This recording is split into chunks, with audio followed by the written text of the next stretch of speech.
नमस्ते। आप सभी से अनुरोध है कि कृपया हमारी चैनल को सब्सक्राइब करें, वीडियो को लाइक करें और क्यूआर स्कैन करके पत्रम पुष्पन का सहयोग करके एक राष्ट्रवादी इकोसिस्टम को और सुदृढ़ बनाने में सहयोग करें। सुप्रीम कोर्ट की बात तो चल ही रही थी और उसी बीच एक और बड़ा डेवलपमेंट हो गया, बल्कि एक नहीं 2 डेवलपमेंट ऐसे हो गए आज, जिसको लेके लोग, पब्लिक मान लीजिए, पब्लिक भी और पब्लिक के साथ साथ जो एक इन्फॉर्म्ड ग्रुप होता है वो भी और भी अधिक, मैं ये कहूँ कि उत्तेजित हो गए हैं, या ये कहें कि और भी रुष्ट हो गए हैं कोर्ट्स के तौर तरीक़ों से। सबसे पहला जो एक डेवलपमेंट हुआ वो ये हुआ कि साहब आपको ध्यान है कि एक 3 जजेस की, सीनियर जजेस की एक कमेटी बनी हुई है, जिनमें 2 चीफ जस्टिसेस हैं और एक अन्य महिला जज हैं कर्नाटका हाई कोर्ट की। तो उनकी कमेटी जो है वो लगातार जांच कर रही है कि आखिरकार जो जस्टिस यशवंत वर्मा के यहाँ जो कांड हुआ उसमें क्या पाया गया। तो उन्होंने जो एग्ज़ामिन किया, ये बात सामने आई है कि उन्होंने फायर सर्विसेज वालों को, जो फर्स्ट रिस्पॉन्डर थे और जो पुलिस वाले जो वहाँ सबसे पहले पहुँचे थे, उनको सबको एग्ज़ामिन किया। और एग्ज़ामिनेशन में जो सनसनीखेज खुलासा हुआ है वो ये हुआ है कि जी हाँ, उस कमरे में नोट ही थे, और नोट जो थे वो इतनी संख्या में थे कि भाई ये माना जा रहा है कि 15 करोड़ से लेके और 50 करोड़ तक कुछ भी उनका मूल्य हो सकता है। तो अब आप ये देखिए कि एक तरफ तो कोर्ट्स ने अपने आप को इम्यूनिटी दे रखी है, ये कह रखा है कि साहब की किसी की भी विरुद्ध एफआईआर नहीं होगी। और ये कहाँ से आया है? ये कोई कानून नहीं है, ये वही 142 जो उनको संविधान बनाने की नई शक्ति दे रखी है, जिससे वो संविधान बना सकते हैं, जिससे वो कानून बना सकते हैं, उसी आर्टिकल 142 के तहत उन्होंने अपने आप को ये सुविधा दे रखी है।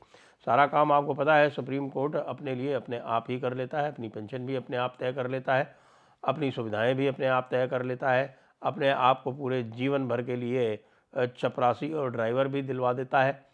ये सारे काम वो अपने आप कर लेता है, अपने आप 142 के माध्यम से कर लेता है, और उसी 142 के माध्यम से अपना अपॉइंटमेंट भी स्वयं कर लेता है। और मुझे तो यह आश्चर्य है कि हमारी कार्यपालिका जो है उसको ये कहना पड़ेगा कि वो इतनी कमज़ोर क्यों है कि वो इसका आज तक विरोध नहीं कर पाई। कुछ कुछ स्वर हमको मोदी जी के समय दिखाई पड़े अवश्य, जब उन्होंने कॉलेजियम के कई सिफारिशों का क्रियान्वयन करने से मना कर दिया, और उसमें यह स्पष्ट दिखाई पड़ा कि कॉलेजियम कुछ भी नहीं कर पाया, कॉलेजियम कुछ भी नहीं कर पाया।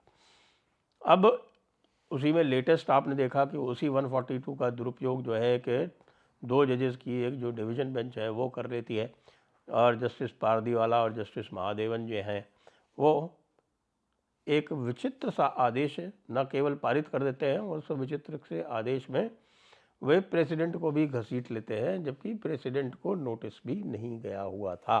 प्रेसिडेंट इस पूरी प्रक्रिया में कहीं थे भी नहीं। बिना नोटिस के, बिना पार्टी को अवसर दिए हुए एक ऐसा आदेश पारित हो जाता है जो कि संविधान को ही बदल देता है। तो ये संविधान को बदलने वाली प्रक्रिया कब तक चलती रहेगी, इसके ऊपर निशिकांत दुबे ने बहुत कुछ कहा, मनन मिश्रा ने बहुत कुछ कहा, और उनको जो पब्लिक सपोर्ट मिला है वो अभूतपूर्व है। निशिकांत दुबे को आपको पता है कि जगत प्रकाश नड्डा जी ने निशिकांत दुबे के वक्तव्य पे कुछ कह दिया, या दिनेश शर्मा के वक्तव्य पे कुछ कह दिया।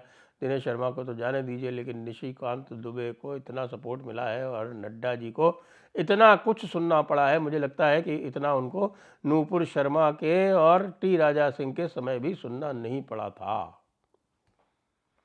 नड्डा जी के तो अभूतपूर्व, आप ये कह सकते हैं कि अचीवमेंट्स हैं, उनकी अभूतपूर्व उपलब्धियां हैं। अभूतपूर्व उपलब्धियों में नूपुर शर्मा वाली है। नूपुर शर्मा और नवीन जिंदल एक साथ, उन्होंने नूपुर शर्मा को सस्पेंड कर दिया, नवीन जिंदल को तो निकाल ही दिया, और उसके बाद फिर टी राजा सिंह को निकाल दिया उन्होंने। और टी राजा सिंह ने तो बिल्कुल सही खेला। टी राजा सिंह ने नड्डा जी की परवाह ही नहीं की। आपको ये भी बता दें कि जो पिछले से जो पिछला चुनाव हुआ था उसमें टी राजा सिंह अकेले भारतीय जनता पार्टी के एमएलए चुने गए थे।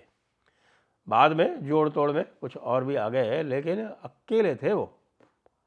और उस अकेले चुने हुए एमएलए को इन्होंने निलंबित कर दिया। निलंबित क्यों कर दिया कि भाई लोग जो हैं, भाईजान लोग वो जो हैं वो संतुष्ट रहें, क्योंकि ये बार बार कहते रहे हैं। यानी कि जब मोदी जी ने भी सबका साथ सबका विकास के आगे वाले जो दो शब्द थे, खास तौर से सबका विश्वास कहना बंद कर दिया, तब भी जो है वो नड्डा जी उसी पे लगे हुए हैं। यानी नड्डा जी जो हैं वो एक विशेष प्रकृति के राजनेता हैं। साथ में जो मनन मिश्रा ने कहा वो और भी महत्वपूर्ण है कि भैया मणिपुर में सुओ मोटो लिए थे आप, बंगाल में क्या हो गया। तो ये बात तो चल ही रही थी कि एक और बड़ा मामला आ गया कि एक रिटायर्ड जज हैं पटना हाई कोर्ट के। पटना हाई कोर्ट के एक रिटायर्ड जज हैं जस्टिस राकेश कुमार। जस्टिस राकेश कुमार ने प्रेसिडेंट को एक चिट्ठी लिख दी। राष्ट्रपति द्रौपदी मुर्मू जी को एक उन्होंने पत्र लिख दिया और उस पत्र में उन्होंने एक ऐसे घटना का उल्लेख किया जो घटना आप सभी को याद होगी, और वो घटना तीस्ता सीतलवाड़ से संबंधित है। को जब तीस्ता सीतलवाड़ को अरेस्ट कर लिया गया था, उनका जो कन्विक्शन था उसको सेट असाइड नहीं करके और उनका अरेस्ट करने का समय आ गया था, तो अचानक फ़ोन आता है chief justice of India Chandrachud ji के। उस समय कोर्ट बैठ नहीं रहा है, जहाँ तक मेरी याददाश्त जाती है कि उस समय संभवतः कोर्ट की छुट्टियाँ चल रही थी, संभवतः ग्रीष्मावकाश था। और उस समय कोई किसी जज साहब की पुत्री का कोई डांस परफॉर्मेंस चल रही थी। उस डांस परफॉर्मेंस चल रही थी, मेरे ख्याल से इस्लामिक सेंटर में चल रही थी, भरतनाट्यम की डांस परफॉर्मेंस थी।